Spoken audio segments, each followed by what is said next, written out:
Magandang araw! Ngayon ating tatalakayin ang kasaysayan at kahalagahan ng pelikula. Kailan nga ba nagsimula ang paggawa ng pelikula? Ang paggawa ng pelikula ay nagsimula noong ika-19 na siglo. Ito ay panahon ng Espanyol. Ang kagamitan o anyo lamang na kanilang ginagamit ay ang kamera. Ito ay ginagamit nila upang kumuha ng mga imahe kung saan ito ay pagkasunod-sunod ng mga pangyayari. Sa unang taon ng paglaganap ng pelikula, wala pa itong tunog o kulay man lang.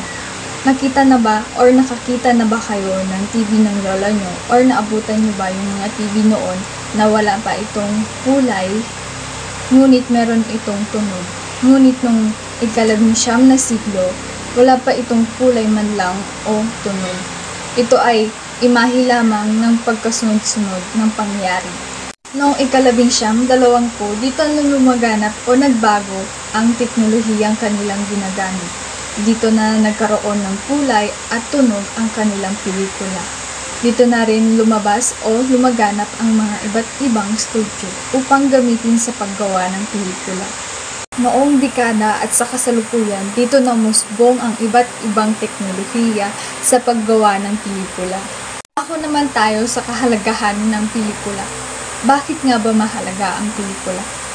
Mahalaga ang pelikula dahil sa pamamagitan nito na ipapakita natin ang ating sining, tradisyon at kultura. Ang pelikula ay nagpapalawak ng ating emosyon, ideya at kamalayan sa isang pangyayari o isyu o tema ng isang pelikula, kung saan ito ay nakakatulong sa ating araw-araw na buhay o pangyayari o problema ng ating buhay. Yun lamang po. Maraming salamat.